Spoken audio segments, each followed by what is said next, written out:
In the heart of Atlanta, the first-class cabin of a SkyVista Airlines jet, parked at Hartsfield-Jackson International Airport, hums with the quiet anticipation of a pre-dawn flight. The atmosphere is filled with luxury and an undercurrent of tension, but something feels off as Simone Carter, a poised black airline owner, steps aboard, dressed in a casual black cardigan over a crisp white blouse and dark slacks. Her sleek bob haircut framing her face, Simone carries quiet confidence, unaware she's about to face a scathing confrontation. The plush leather seats gleam under soft cabin lights, and the scent of fresh coffee lingers. But the haughty flight attendant, Claire, sours upon seeing Simone. Her forced smile fades, replaced by a cold, judgmental stare. "What are you doing here?" Claire snaps, her sharp tone slicing through the cabin's hum.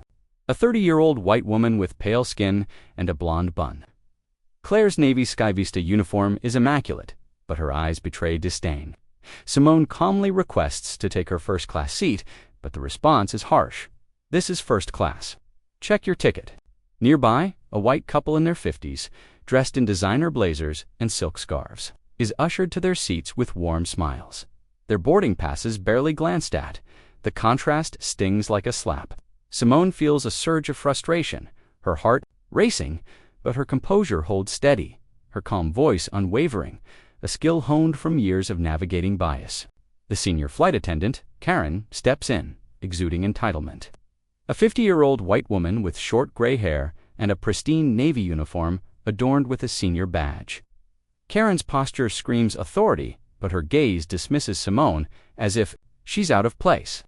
"You need to move to economy," Karen says, her tone laced with condescension, her lips curling slightly. The cabin grows quiet, the hum of the plane's engines fading as passengers turn to watch, their eyes a mix of curiosity and judgment. Simone points out the disparity. Why were they seated without issue? The question hangs in the air, sharp and unanswered.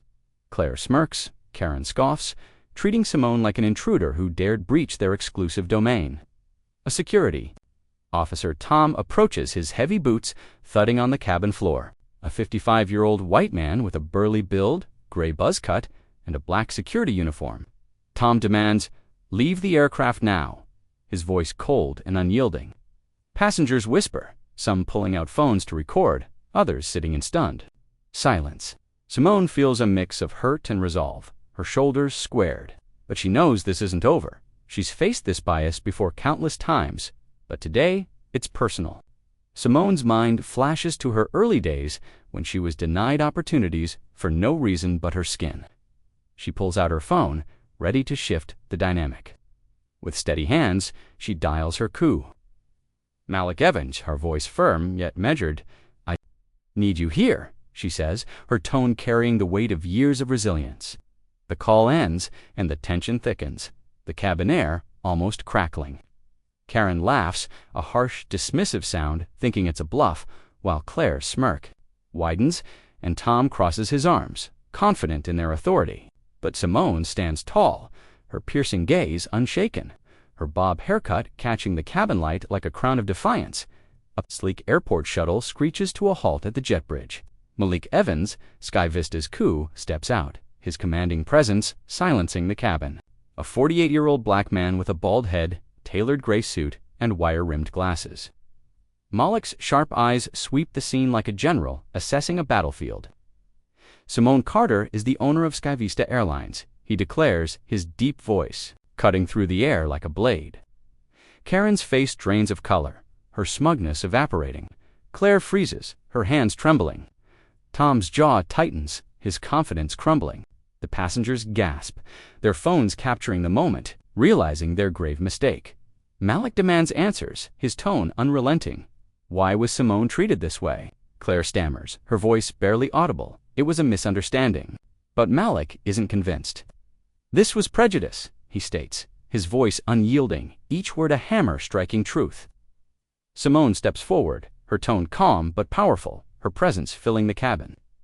"This isn't about me," she says, her eyes sweeping over the passengers. "It's about fairness for everyone who boards this plane, no matter who they are." Her words resonate, a quiet command that demands reflection. A young gate agent, Aisha, who witnessed the scene from the jet bridge, steps forward. "I've seen this happen before," she says, her voice shaking but resolute. A 25-year-old black woman with long braids, medium dark skin, and a Skyvista uniform. Aisha shares her own experience of being overlooked for promotions, her talent dismissed because of her race. Her words amplify the call for justice, her courage a spark in the tense cabin. Malik takes charge, his authority absolute. "Claire, Karen, Tom, you're fired, effective immediately."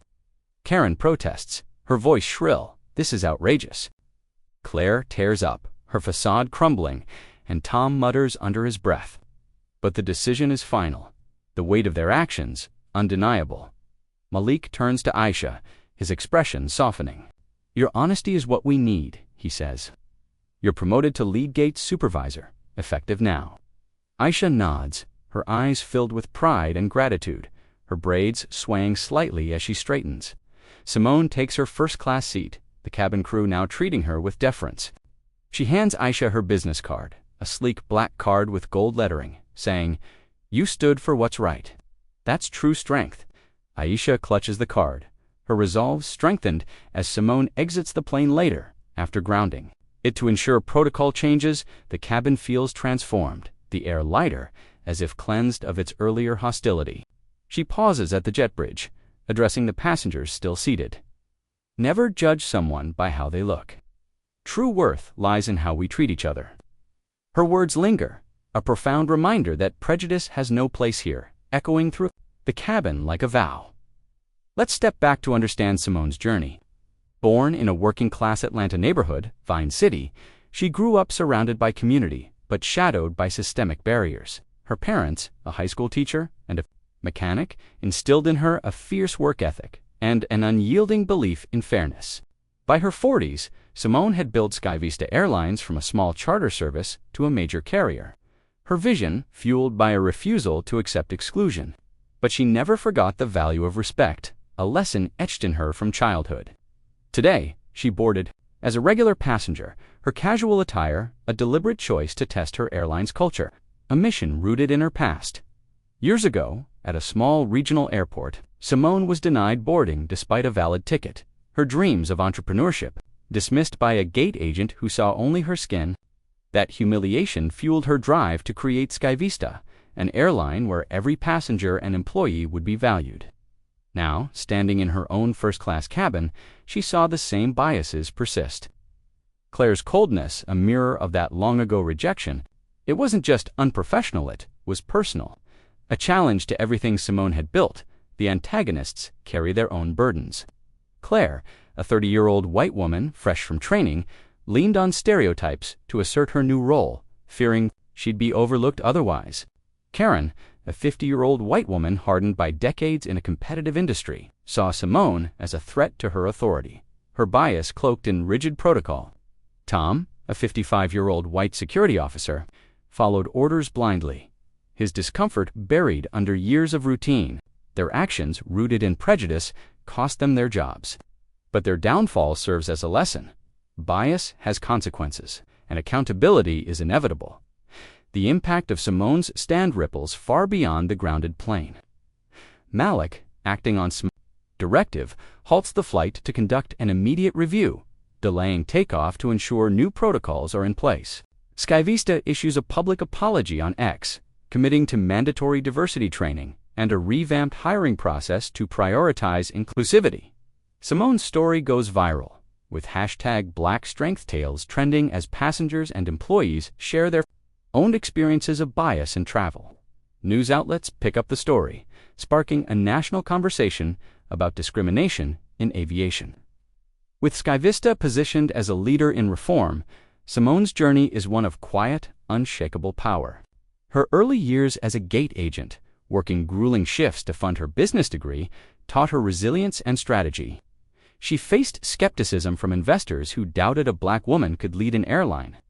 Yet she persevered, building Skyvista with a focus on community and fairness. At the company, she mentored young employees like Aisha, fostering talent where others saw none. Her leadership, rooted in empathy and vision, stood in stark contrast to Karen's cold hierarchy, proving that true authority lifts others up. The First-class cabin, once a stage for injustice, now feels like a beacon of possibility. The remaining crew members, chastened by the firings, greet passengers with genuine warmth, their attitudes shifting. Aisha's promotion sparks a wave of morale among gate staff, who begin sharing ideas for improving customer experience. Passengers, inspired by Simone's composure, post videos and testimonials online, amplifying her message of fairness. One passenger, a young black college student, writes a blog post about the incident, crediting Simone's stand for inspiring her to pursue aviation. Thank you for watching.